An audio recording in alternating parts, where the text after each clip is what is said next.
الله أكبر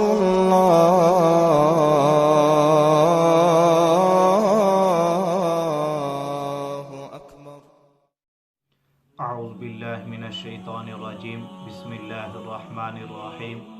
قال اللہ تبارک و تعالی فی القرآن المجید والفرقان الحمید ان اللہ وملائکتہ یصلون علی النبی یا ایہا الذین آمنوا صلوا علیہ وسلموا تسلیما اللہم صل علی سیدنا ومولانا محمد وعلی آل اصحاب سیدنا ومولانا محمد وبارک وسلم یا صاحب الجمال و یا سید البشر من وجهک المنیر لقد نور القمر لا يمکن الثناء کما کان حقہ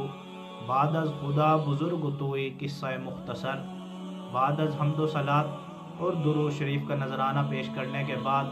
میں آپ کا میزبان حافظ محمد اسامہ ارشد بھیروی آپ کی خدمت میں حاضر ہوں. آج ہم شب برات کے بارے میں سنیں گے کہ شب برات کی فضیلت کیا ہے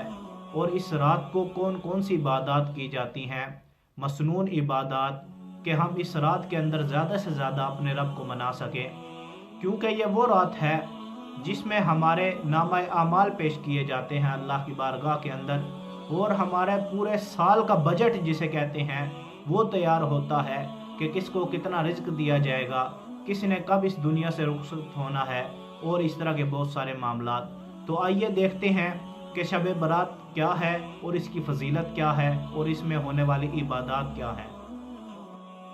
احباب ذی وقار، شب برات کا مطلب، برات کے معنی چھٹی کے ہیں، یعنی کسی کو کسی کام سے چھٹی دے دینا. برات کا نام شب برات ہی اسی سبب سے لیا گیا ہے. احباب ذی وقار، شب برات میں شب بیداری کی فضیلت. ابن ماجہ اور بہقی نے حضرت علی رضی اللہ تعالیٰ عنہ سے روایت کی ہے کہ جناب رسول صلی اللہ علیہ وسلم نے ارشاد فرمایا کہ شب برات میں رات بھر بیداری کرو اور دن کو یعنی 15ویں تاریخ روزہ رکھو. بے شک اللہ تعالیٰ اس رات کو، اس دن کو ارشاد فرماتا ہے کوئی مجھ سے استغفار کرنے والا تو میں اس کے گناہوں کو بخشوں، ہے کوئی روزی مانگنے والا تو اس کو روزی عطا کروں، ہے کوئی مصیبت کے اندر پھنسا ہوا جس کو میں مصیبت سے نکالوں. احباب ذی وقار، اس شب برات کے دن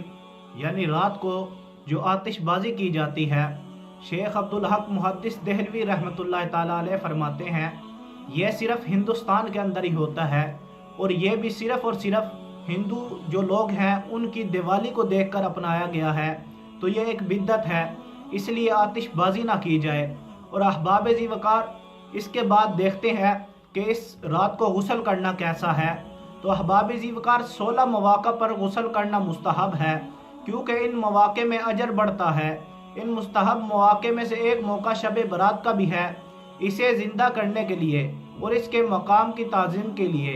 جبکہ اس رات میں رزق اور موتیں تقسیم کی جاتی ہیں. حافظ ابن حجر عسقلانی رحمۃ اللہ تعالیٰ علیہ بیان کرتے ہیں کہ سیدنا عبداللہ بن عمر رضی اللہ تعالیٰ عنہ سے روایت ہے کہ آپ صلی اللہ علیہ وسلم نے ارشاد فرمایا کہ جس شخص نے بھی شب برات میں 100 نفل میں 1000 مرتبہ قل هو اللہ احد پڑھا، یعنی پوری سورت ادا کی، وہ نہیں مرے گا جب تک اللہ تعالیٰ اس کی طرف اس کے خواب میں 100 رحمت والے فرشتے نہ بھیج دے. یعنی اس سے مراد یہ ہے کہ جب تک اسے جنت کی بشارت نہیں دی جائے گی اس وقت تک وہ نہیں مرے گا. ایک اور حدیث آپ کے سامنے رکھتا ہوں کہ آپ صلی اللہ علیہ وسلم نے ارشاد فرمایا جس نے شب برات میں 12 رکعت نفل پڑھے، ہر رکعت میں سورہ فاتحہ کے بعد 10 مرتبہ سورہ اخلاص پڑھی، اس کی تمام غلطیاں معاف کر دی جائیں گی اور اس کی عمر کے اندر برکت عطا فرمائی جائیں گی. باب ذی وقار، اس دن کی اتنی فضیلت ہے اور اس رات کی اتنی فضیلت ہے کہ اس رات کو جن، پرندے، درندے اور تمام مخلوقات اور مچھلیاں اس رات کو عبادت کرتی ہیں اور دن کو روزہ رکھتی ہیں. احباب ذی وقار، شب برات کے دن جو عصر کے بعد عمل ہے وہ یہ ہے کہ غروب آفتاب سے پہلے 40 مرتبہ شب برات والے دن 40 مرتبہ غروب آفتاب سے پہلے لا حول ولا قوت الا باللہ العلی العظیم پڑھیں۔ باب ذی وقار، مغرب کے نماز کے بعد جو 15ویں شب ہے اس کا عمل کیا ہے؟ اس کا عمل یہ ہے کہ 3 دفعہ سورہ یاسین شریف پڑھی جائے۔ پہلی کے اندر لمبی عمر عافیت کے ساتھ اس نیت سے یاسین شریف پڑھی جائے۔ دوسری دفعہ جب یاسین شریف پڑھی جائے تو اس وقت اپنی تمام بلاؤں سے نجات کے لیے یاسین شریف پڑھی جائے، اور تیسری غنا کے لیے یاسین شریف پڑھی جائے، اور ہر سورہ یاسین پڑھنے سے پہلے 2 رکعت نماز نفل پڑھی جائے۔ احباب ذی وقار 15ویں شب کا یعنی 15 تاریخ جو ہے اس کا روزہ رکھیں، اور ہو سکے تو ایک دفعہ ضرور صلاۃ و تسبیح پڑھیں، کیونکہ آپ صلی اللہ علیہ وسلم نے ارشاد فرمایا کہ اگر کسی کے سمندر کے برابر بھی کسی کے گناہ ہوئے تو اللہ تعالیٰ صلاۃ و تسبیح کے صدقے سے، اس کے توسط سے، اس کے وسیلے سے اس انسان کے سمندر کے جھاگ کے برابر بھی اگر کسی کے گناہ ہوئے تو معاف فرما دیتا ہے۔ تو احباب ذی وقار یہ تھا اس شب برات کا مطلب، اس کی فضیلت اور اس میں ہونے والی عبادات۔ تو اللہ پاک سے دعا ہے کہ اللہ پاک ہم سب کو اس رات کے اندر زیادہ سے زیادہ عبادت کرنے کی توفیق عطا فرمائے، اور اپنے گناہوں کی بخشش کرنے کی توفیق عطا فرمائے، تاکہ ہم اس رات کے اندر سے زیادہ اپنے گناہوں کو بخشوا سکیں، اور اللہ رب العزت سے گڑ گڑا کر توبہ اور استغفار کریں، اور یہ جو ایک وبا پھیلی ہوئی ہے اس سے نجات حاصل کریں۔ ذی وقار، اور آخر میں آپ کو ایک بات بتانا چاہوں گا کہ اس رات کو قبرستان کے اندر جانا بھی سنت ہے۔